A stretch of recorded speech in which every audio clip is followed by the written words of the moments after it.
there are different reasons why people can become our enemies. Number one is hate. There are people that just hate you for no reason. It doesn't matter how good you treat them, it doesn't matter how good you try to be better, they just will never like you. This kind of people, you can really help them. Number two, jealousy. There are people that have no business being our enemies, but because we are doing better or we are improving or becoming successful, these people develop a form of hate that is tied around jealousy. Their minds are not comfortable seeing you doing better than them.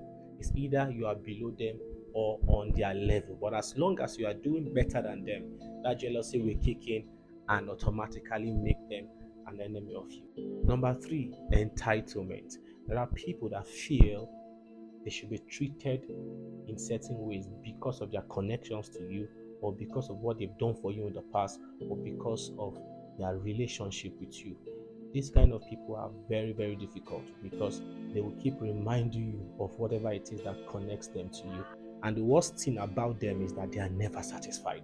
So it doesn't matter how much you try to please them, they will always want more. And because you cannot kill yourself in trying to please them, this automatically can make many of them become your enemy. Number four is lies or blackmail. There are so many people that are enemies with us, not because they know the truth, but because they were manipulated into believing certain information. But because they are weak-minded or cannot do their own research or cannot come to approach you and ask certain questions to be sure about what they have heard, this automatically makes them an enemy, especially when those lies are against them. Now, the problem with this kind of people is they will hardly tell you why they hate you, and you will keep wondering, especially when you value them, you keep wondering what is the problem, but they will never tell you. But at the same time, you will feel the hate coming from them, and this can make many of them your long-time enemies.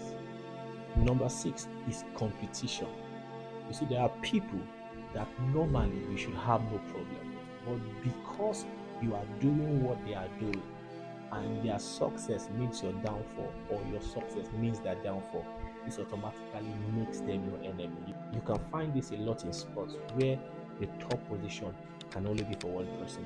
So a lot of us battle such enemies in our working place, in our business areas, having to be in the same location with somebody, or having to be in the same thing with somebody that only gives space for one person to succeed at a time. This creates a great deal of enmity between two people that naturally should not be against each other. Number seven is our actions. There are people that have become enemies because of what we did to them. So don't just think that enmity is about people just being who they are. No, there are times when we are the cause of the enmity we are receiving from people, and that is why it is important to always check yourself first before saying you guys are haters. Check if you are the reason why they have changed or they are doing what they are doing. Don't allow pride or self-fulfillment blind you from seeing the reality of what you have caused. Lastly, we have purpose. There are people that are not naturally your enemies, but they stand against what you stand for. You see, you can find this in politics.